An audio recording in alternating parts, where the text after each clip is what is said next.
ดีพี่น้องสบายดีFCเบิร์ดสุขุสุคนเด้อพี่น้องเด้อพ่อกันคือเก่าคือเดิมพี่น้องกับซ่องสาวบุญมาบ้านเฮาออกมาแต่เฮือนแม่มวยพี่น้องเอ้ยเฮือนหลังนั้นเฮือนน้องเมย์เฮือนหลังนี้เฮือนน้องมวยส่วนเฮือนน้องเมย์บ่มีคนอยู่ตอนนี้เนาะแต่บ่ฮู้ว่าเพิ่นอยู่ไสเพราะว่าเฮาผ่านไปเฮาก็ขี่รถรอบมาพี่น้องแต่บ่เคยเห็นคนอยู่จักเทื่อแต่ปัจจุบันนี้บ่ฮู้ว่าเขามาอยู่มานอนบ่พี่น้องเขากับบ่ฮู้คือกันเนาะตอนนี้ก็เลยว่าสิเข้าไปเล่นน้ำทั้งสะฝนก่อนพี่น้องเอ้ยโดนๆมาเทื่อนึงเพิ่นสะฝนนี่ก็แว่มาอยู่ได้แต่ว่าบ่เห็นเรามื้อนี้เราอยู่บ่มื้อนี้สะฝนอยู่เฮือนอยู่บ่เฮ้ย แม่มาเยี่ยมยามก่อนพี่น้องเอ้ยปีนึงแล้วได้บ่ได้มาเล่นน้ำสะฝนออกมาแต่เฮือนแม่มวยนี่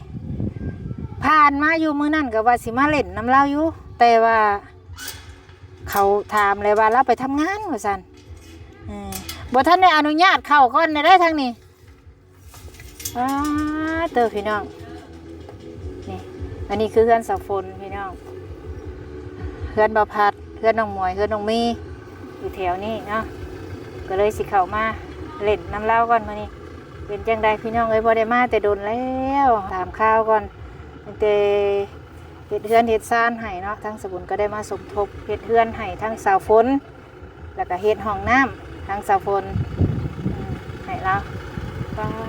ยังไงเข้าได้อยู่บ่นี่จังสบายดีป้า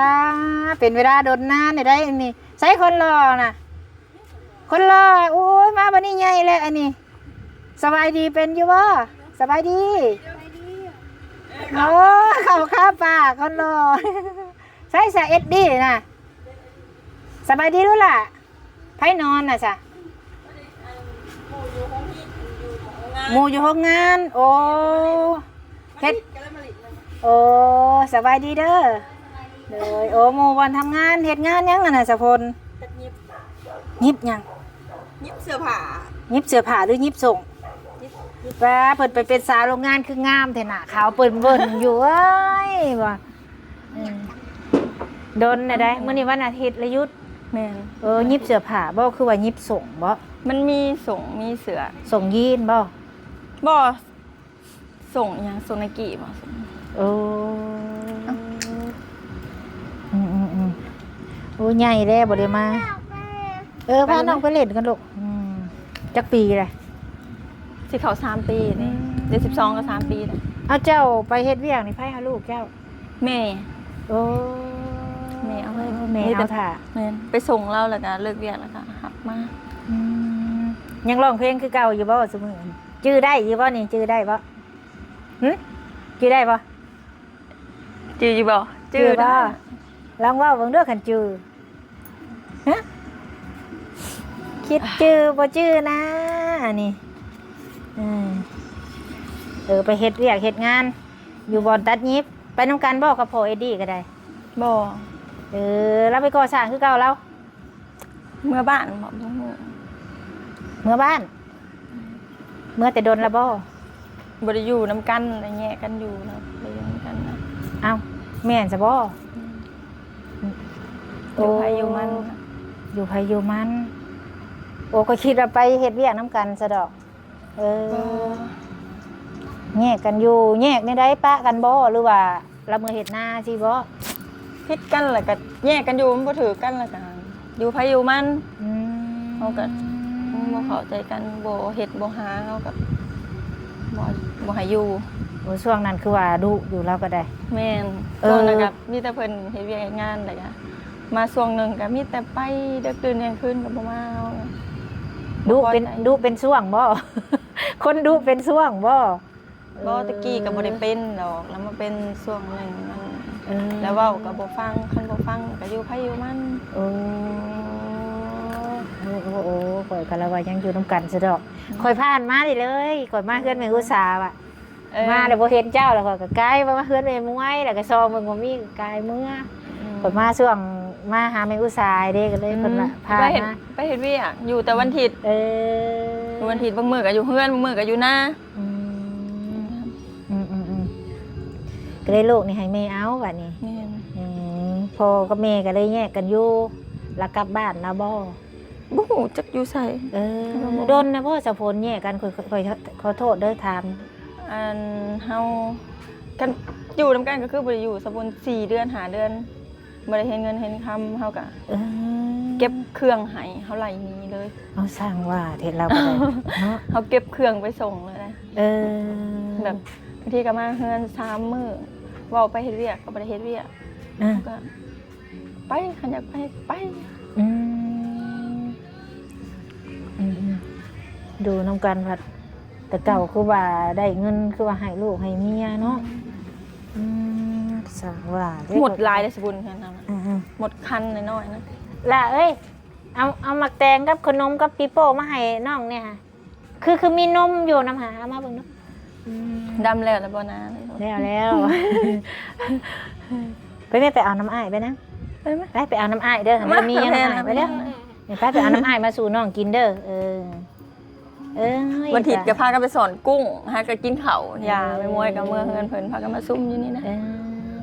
ได้สร้างว่าเถอะสะพุนคอยรอจังเจ้ายังอยู่น้ำกันได้อันนี้ก็กระบามาเยี่ยมมายามซะดอกเมมวยผัดผัวมาเจ้าผัวไปสลับกันแล้ว กันเว้าเพิ่นก็เว้าได้เด้โอ้ผู้มาผู้ไปเนาะว่ะ ข่อยก็บ่ได้ชักได้ข่อยก็หากระหู้มื้อนี้ได้อันนี้ อยู่นำกันก็คือบ่ได้อยู่เลยซะบุญเว้ย ได้แล้วบ่ 2-3 เดือนค่ะแยกกันเนี่ย 2 เดือน ว่าจังได๋ก็กลับมาอีกแล้ว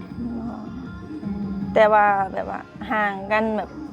บ่ได้เว้านำกันก็4 เดือน5 เดือนนั่นแหละ แต่หากมาอยู่นํกันอยู่ แม่นอยู่นำกันก็คือบ่ได้อยู่ แต่หากบ่เว้ากัน มันเบื่อนะมันแบบมันบ่มีความดีเฮาก็คิดทบทวนไว้อยู่กับลูกกับพ่อแล้ว ทุกอย่างเพิ่นเฮ็ดให้แล้วเพิ่นมาเป็นแนวนี้บ่สะพนไปสู่กันกินนะลูกเด้อแตงสุก ขอบใจแม่บุญนะแม่ โดยเปลี่ยนเป็นร้องเพลงได้บ่ ลืมหรือไม่จ้ะ ข่อยก็สร้างว่าตาสร้างว่า เนี่ยผู้หนึ่งมาผู้หนึ่งไป แม่มวยผัดผัวมาเจ้าผัดผัวไป อยู่ไกลกันจะเป็นอะไรเนาะ ตึกเทือบัดฮอดงานฮอด เวียน ข้าว กรรมเนาะบางทีครูเว้นครูกรรมก็ไปจ้ะ จากแรงเทือเราไปโดนเราคิดได้เรากลับมาคือโผมวยก็มี บอกคันใดบ่มีเงินบ่มีคำก็บ่เอาได้ บ่มาเนาะ มาให้ยังมาบ่มีเงินบ่มีคำ เราบ่ได้ว่าบ่คือให้คนไปเราก็บ่ว่า พวกหูความผิดเนาะเขาเก็บเครื่องให้แล้วก็บอก ก็ไปรถเราก็บ่คิดบ่ว่าอุ้ยข่อยสิเปลี่ยนสิแปลงก็บ่เว้าบ่เราก็ได้ เฮาเว้าเฮาก็เมื่อยเว้าแล้วมันก็บ่ได้เว้าว่าสิเปลี่ยนสิแปลงซื่อๆเฮาด่าก็ซื่อๆแบบคือบ่ฟังแล้วก็ไปเบ็ดอยู่บ่ยังอยู่ โอ้เขาจะมาส่งน้ำบ่ แม่ เฮ็ดดีสิฮอดพ่ออยู่บ่ลูกลูกสาวก็ได้ใจแม่ แล้วเมื่ออยู่บ้านเราคุณบ่เดี๋ยวนี้ไปสู่น้องกินไปลูกไป บ่ฮู้จักอยู่ไสเฮาก็บ่ได้ติดต่อเลย ก็บ่ได้ติดต่อเลย ก็บ่รู้ ถามว่า ไปสู่น้องกินได้มั้ย เราคิดตัวบ่อยากเลยอีปู่เอา ยิบผ้านี่ได้เดือนเท่าไดสะพล เงินอันนั้นเดือนนึง2.5 ล้าน มีโอมีหยังนำบ่ ได้ เมื่อเช้าเลยเอาลูกไปให้แม่หรือว่าเรามาเอาอยู่พี่ เอาไปส่ง ไปส่งอยู่เพื่อนเรา แม่ไปส่งหน้า บะเลงเลิกมาแหละไปเอา บางมื้อก็บ่มีโอก็เลิก5 โมงบางมื้อก็เลิก7 โมงครึ่งบางมื้อก็8 โมงครึ่งอีกตามแบบคันมีโอเฮาก็เลิกเด้อ คนมีแต่เจ้านี่บ่ไปเฮ็ดงานผู้เดียวนี่ แม่ตะกี้กับไปกับแม่น้องมวยแหละไปสมัครแล้วบัดนี้เพิ่นเฮ็ดบ่ได้เพิ่นว่าเป็นลายตาก็เลย ยิบติแม่ได้แต่ข่อยก็ยิบบ่ได้แล้วเดี๋ยวนี้ตะกี้ข่อยก็เป็นคนยิบผ้าคือกันข่อยก็เคยเป็นสร้างยิบผ้าก็ยิบสุก มันก็ม่วนได้แหละไปเฮ็ดงานก็ม่วน มันก็มวนไปอีกแบบนึง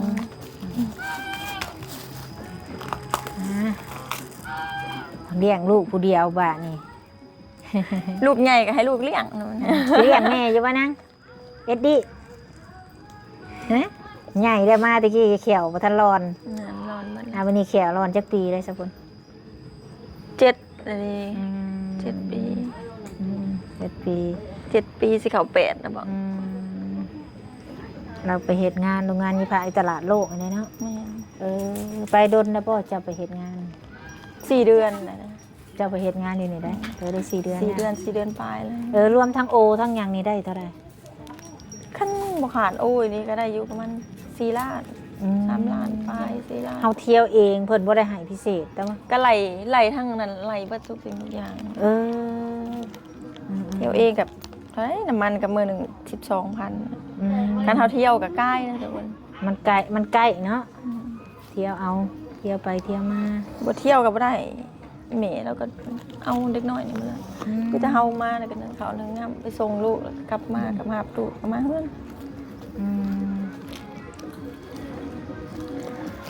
เฮ็ดไปเนาะอยู่บ้านเฮาก็ซ้ำนี่แหละเงินเดือนเย็บผ้าติแผนกเย็บบ่เจ้า แม่นแผนกเขาไปทำอิฐกับไปพับไปอันนั้นไปยังไปจับคู่บ่เอิ้นไปตัดไปจับคู่ให้เขาแล้วก็กลับมาเย็บนะ ชาวโมบ่ได้ไปนำบ่ สิได้บ่อันนั้นเมื่อยดอก คือว่าเราไปนำเนี้ยอยู่เฮือนอยู่บ่เดี๋ยวนี้ บ่อยู่เห็นอันร้านเพิ่นไปแบบไปแล้วว่าสมมุติ มีผู้เอาลูกให้เฮงบ่อยู่แล้วเนาะ โอ้ยเห็นบ่ได้ดอกอันนั้นคนบ่ได้อยู่คงที่เนาะ รู้ได้ เอาผู้บ่าวเราอีนี่แหละมีผู้บ่าวให้ไปหาเนาะ ผู้บ่าวออนไลน์เนี่ยสมมุติ แล้วโอ้เอ็ดดีก็ได้เนาะเอ้าย่าน่ะเฮ็ดที่ได้มันบ่แม่นคู่กันกับไปคนเฮามันบ่เอาหยังบ่ได้นอนเนาะชีวิตคนเฮาจังซี่แหละบ่อยู่นํกันก็แม่นปะกันมีแต่สองอย่างก็ว่าไผดอกตัวนี้ มันซองบ่เห็นแล้วนะคนข้างหน้าเนาะเจ้าคนเนาะได้ช่างว่าแท้ คือบ่คือได้เจ้าผลเด้บ่คือบ่ได้เคยเห็นผิดเทียงกัน มาก็คือว่าถูกต้องปรองดองกันนะมาถามว่านี่ข่อยคิดว่าไปเฮ็ดงานนํกันได้ข่อยว่าเอ้ามันคือบ่คือจังดอก ตะกี้มาก็บ่ได้ซื้อเห็น มาตะกี้บ่ได้เห็นว่าเราไปเฮ็ดงานเนาะมาวันนี้บ่เห็นเพราะว่าไปเด้ เด้ให้น้องได้ลูก บ่คิดฮอดลูกบ่ไปให้น้องกินน้ำลูกไปปั่นน้องไปไปปั่นน้องไปพาสู่กันกินนะลูกเด้อ ไปให้ ในบุญมามันนี่ก็บ่มีหยังดอกได้ซ้ำนี่แหละมาฝากมาต้อน ให้เสด็จพาไปให้ย่า ไปพาล่างก่อนนะลูกมันมีขี้ตมเด้อ เอาจานมาลูกไป เอาไปนี่ ไปเมียนกินอีกเด้อลูกเด้อซื้อหยังน้อหมอนี่ลืมเลยท่านว่าบอก ท่านว่าตาสิรับเลย อยากนอน ซูซี่ บ่คิดฮอดเพราะลูกบ่เฮ้ยเพิ่นไป จักบ่กินฮอดดอก คนอันนี้น่ะมันเขาบ่ค่อยอันนั้นหรอกเนาะ อุ้ยเฮีย กินน่ะฮู้ดอกลูกเจ้าเราฮู้มาแต่ใด พี่ปีหน้าใส่แม่บุญนะผม เอ้ยอย่าเอาหามาเห็นได้ เราฮู้มาแต่ใดดอกเรานี่หมอนี่เนาะฮู้มาแต่ใดเนาะบ่ได้มาแต่โดนพี่น้องเอ้ยจนบ่จื้อจักไผมันหกโพด แม่นยามนี้เฮงเขา นี่คือน้องเมย์ได้ซะอยู่เฮือนอยู่บ่มานอนอยู่บ่ คือเห็นมาบางมื้อบ่บางมื้อก็มาน อนใช่ซะ นอนอยู่เฮือนแม่เฒ่าติ โอ้ยเฮ็ดให้แต่บ่อยากได้บ่จักบ่มานอนเนาะหำ บางทีเพิ่นก็ไปเฮ็ดเวียกมันไกลบ่เที่ยวทางพุ่นมันไกล เฮ็ดเวียกบ่เดี๋ยวนี้ ตอนนั้นคือได้ยินว่าเฮ็ดเวียก เฮ็ดเวียกพี่จัง จัก บ่ได้เข้าบ่อนเดียวกับเจ้าบ่ บ่ แต่หากบ่ได้มานอนนี่ติ แม่นบ่ได้มาน เอ อน โอ้ยเนาะผู้ใหญ่เพิ่นเฮ็ดให้ก็คือบ่มาอยู่มานอนอีตนผู้เพิ่นเฮ็ดให้แล้วข่อยนะเฮือนห่างแล้วบ่ดีได้ซะพุ่นเลย ก็เห็นเพิ่นมาอยู่เพิ่นก็เที่ยวมานอนอยู่ แต่หากบ่ได้สุดนๆเทื่อนึงนะเนาะ แม่น เห็นผู้ใหญ่เพิ่นก็ไปเดียวเบิ่งนี่เด้อเพิ่นน่ะข่อยว่าข่อยก็ผ่านมาเรื่อยอยู่แต่มันบ่เห็นคนข่อยว่า แม่น เพิ่นว่าไปเยี่ยมเบิ่งดูเห็นบ่ ก็จะเฮ็ดเวียกเฮ็ดงานบางทีก็วันเสาร์วันอาทิตย์เท่านั้นมา มาเจาะเบิ่งซื่อๆว่าซั่นซะโอ้ขาติงน้อยๆไปนี่แม่ไปนำหาพ่อวันนี้เมื่อบ้านนะบ่ไอ้มาปีละเทื่อข่อยมาก็ได้ มากับบ่สู้เห็นไผกลางเว้นบ่สู้เห็นไผ แม่นกลายมาได้มาเฮือนมาหาแม่อุตสาเลยเลาะเข้ามานี่แหละมาแต่ละเทือกอะเข้ามาได้ขี้เกียจมานี่บ่ เม มี ล ค ซาน กับไปไทยแล้วเนาะ ไปแล้วจะในลาก็มาเลยลาก็ได้เบิดบัตรแล้วลาก็มา มาต่อบัตรแล้วไปใหม่บ่ แล้วแต่เราแหละเราไปก็ไปเราบ่ไปก็แล้วแต่เราเพราะว่าเฮาก็ไปหน้าที่เฮาก็ไปส่งเราเด้ไปส่งเราแล้วมากอะกันเราจะไปอีกก็ไปเนาะก็แล้วแต่ว่าเราสิไปบ่อันเนี้ยโธ่โอ้ได้กินนมแน่นอนในเท้าอันนี้เปื้อนเลยเด้อนี่เฮ็ดเสื้อเปื้อนเลยเด้อ มื้ออื่นก็ไปเวียกอีกได้อเจ้าก็ได้เนาะ มื้ออื่นพัก โอ้มื้ออื่น วัน พัก อีหยังวันสร้างตั้งอีหยัง พัก นี่นะ พักนี่ก็เพิ่นก็ไล่เงินให้เฮาบ่ คันแบบวันอาทิตย์เนี่ยบ่ได้ไล่มีแต่แบบเป็นวันอีหยังวันสำคัญในปฏิทินนะพักตามปฏิทินแล้วเพิ่นไล่ให้ใช่ยังได้เพิ่นสิให้ ใส่แล้วมันบ่ดังเนาะกินและนมค่ะ บ่ใช่มันสิแตกลูก บ่ใส่เด้อเด็กน้อยเด้อเจ้านั่นไปเฮ็ดเวียกแต่ว่ามันนอนเฮือนทุกมื้อ แม่นมานอนเฮือน ไม่อยากได้ตัวนี้ อยู่ดีนะ เฮ็ดดีเด้อไผอยากได้น่ะ นี่มี เบิ่ง สิ เบิ่ง ให้ บ่นี่บ่ให้กินใช้ปีโป้น่ะเบิดแล้วให้น้องแล้ว เดี๋ยวปีโป้ไป ชวนน้องเอาปีโป้ไปแล้วไปอ้าวเฮ็ดจังได๋ซะบ่นี่เป็นแม่เลี้ยงเดียวเนาะมีเฉพาะเด้เจ้าก็ได้เอ้ายามัน หลายคนอยู่แม่เลี้ยงเดียว แม่มวยเราเลี้ยงเดียวมา2 ปีกลับมาแล้วก็ได้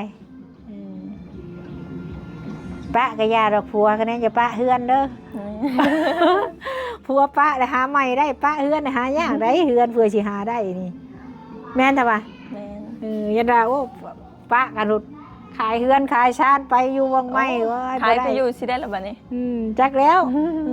คือเพิ่นว่าแล้วปะเนี่ยอื่นปะได้นั่นจะปะเฮือนผักเฮือนเซาผู้เพิ่นเฮ็ดเพิ่นสร้างให้นี่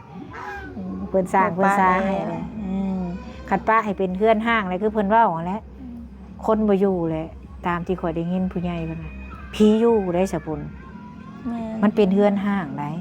บัดเจ้ามาอยู่แล้วมันบ่อยากเจ็บบ่อยากเจ็บอยากไข้ได้บาดนี้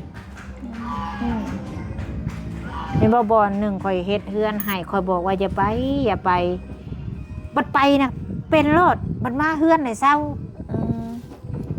เพิ่นแบบเพิ่นจะให้มาอยู่ เพิ่นอยากให้อยู่ผู้ใหญ่เพิ่นเฮ็ดเฮือนให้เดี๋ยวเจ้าเพิ่นบ่อยู่บัดนี้ว่าเจ้าอยากอยู่เพิ่นจังเฮ็ดให้แม่นล่ะว่าบัดเฮ็ดให้แล้วเพิ่นหนีมันไปหาเงินก็บ่ได้เงินบัดนี้ไปปะเฮือนมีแต่ยายยังมุมไปจอบยามนั้นมีแต่ขี้แบ้ ขนาดคนอยู่นี่ก็ดูว่า มีแต่ขี้แบ้เต็มอยู่ทั้งเฮือนนี่ว้ายกินได้มะ แตงโมแตงโม ใช่แตงโมน่ะ แตงโม ไปให้เอ้ยแกะให้ได้ลูกเด้อ แตงโมแตงโมแตงโม เนี่ย แน่อ่างหลายเฮ้ย เสียบ่ จื้ออยู่วะนี่เนาะจื้อข่อยอีวะนี่เนาะ เป็นไผค่ะ จื้ออยู่วะ เป็นไผ จื้อปะเอ็ดดี้ได้จื้อวะลูกเว้าเบิ่งดูกันจื้อเว้าดูลูกจื้อวะดูกันจื้อ จื้อ จื้อซื้อหยังซะเว้าเบิ่งดูแม่เอาแม่หยังหึเว้าเบิ่งดูค่ะบ่จื้อ มันจื้อซ้ำนาที บ่จื้อนะเอ็ดดี้ จื้อบ่ บ่จื้อเลยจ้ะโอ้ยบ่เห็นกัน2 ปี 2 ปีเดียวนะว่าอยู่วังหันวังเลขหันกันไปดำหน้าพี่กายนี่พี่กายนี่ยังไปดำหน้าน้ำกันอยู่เมโตนะเอ้ยน้อยใจแล้วกันเอ็ดดี้บ่จื้อนักร้องประจำซอยนี่ เดี๋ยวนี้ยังกับกะแล้วเลย โรงเรียนบ่ โซนี้พักจะเดือนเก่านี่ก็เขาแล้วนี่ เข้าเดือน9เข้าเลยเฮ็ดได้บัดนี้บัดเจ้าไปเฮ็ดเวียกนะ กับไปส่งแม่แล้วก็ให้เพิ่นไปส่งโรงเรียนตอนแรกก็คอยย่างมาบ่ซักก็ไม่เท่าไปรับ คันทางบ่หาก็บ่ได้เด้บัดนี้เนาะสกุลเนาะเฮ็ดงานใครอยู่จงเจ้าน่ะมันมีงานเฮ็ดมันอยู่ใกล้บ้านข่อยไกลได้ก็สิมาเฮ็ด แม่นแถวบ้า บ้าน นจะก็มีได้มาเฮ็ด มีเด็กน้อยแฝดเห็นบ่ ไปเอา เด็กน้อยแฝดนี่มันอยู่ตลาดโลกมันออกแล้วบ่บางทีเขาไปไทยแล้วเดี๋ยวนี้ปีกายนี่เขาไปแม่นไผบ้านข่อยอยู่เดียวนี้ แต่บ่ฮู้จักชื่อเห็นแต่ว่าไอ้บ้านโคก ลายอยู่ โคกน้อยบ่ โคกน้อยโคกใหญ่มีเบิดแต่กี้เด็กน้อยแฝดเขาอยู่หันแล้วว่าเขาออกแล้วไปไทยแล้วเดี๋ยวนี้ม หลายคน บ้านข่อย แถ ก็ ว หลาย แถวเหนือแถวหยังก็มาหลาย หางานหาเงินเลี้ยงลูกบ้านนี่ตั้งโตไม่แล้วเราไปหาเงินได้พุ่นแล้วมาละสิมาหาลูกเรา โอ้ย ถ้าเจ้ากลับเรากลับมาเด้เจ้าสิเอาแล้วบ่ซะ คันมีเงินมาละเอาคันมาแต่โตแล้วบ่เอา เอาตั้งแต่มีเงินนั่นด้ามแสนนี่ได้จ้ะ โอ้ยมาให้พี่สักดำแสน มีเท่าไรจังสิเอาก็ออกไปตั้งแต่เราเบิ่งคลิป บ่เบิ่งจักซะเพิ่นบ่มาดอก เราบ่มาดักเนาะ บ่มา เอา ปลาหลอกนะ อย่าพักกัน เอ้ หาย เงิ บ่ น มาดอกนั้น บ่มาบ่พ่อเจ้าค่ะใช้พ่อเจ้าลูก ปอบนี่เรา นี่แล้วนี่ไปใช้ฮะ ปอตายแล้ว ว้ายใจจังแล้วแท้นี่เมนพาบ่เอ้ยบ่ได้นี่พ่อนี้เนี่ยยังพอฟังอยู่เลย พอนี้แล้วนะ พอนี้แล้วอันนี้มาเลยฮะดิประตูนี่มาเลยคักนะโอเคแต่สะพลเดี๋ยวข่อยกลับกันเด้อ โดย กันไม่ได้มาทั้งแม่ อุ๊ย อุตสาห์มาเยี่ยมอีกมาเยี่ยมลูกแม่อุตสาห์หันก็เลยเลาะมาเห็นแม่มวยมาเห็นเจ้าก็เลยแวะเลย มวยแล้วก็อยู่เฮือน อยู่แล้วเขาไปหาเราแล้วบอกว่านี่ก็เลยเห็นก็เลยว่าเราอยู่เนาะว่ะก็เลยแวะเลยมาแต่ก่อนก็ถามอยู่ถามมันลูกแม่อุตสาห์สะพลเราอยู่บ่เราไปเฮ็ดงานค่ะว่ะว่ะ อยู่แต่วันอาทิตย์ วันเสาร์นะเฮ็ด เจ้า เอ นะ อแต่ว่ามื้ออื่นนี่ก็หยุดเนาะ เหมือนหยุดเป็นวัน โอเคสะสะพลด้วยสู้ๆคนเฮาก็สิแบบมีครบมีจัก เนาะมีมันก็บ่แน่นอนชีวิตคนเนาะสบายดีเด้อ โดย สบายดีล่ะสบายดี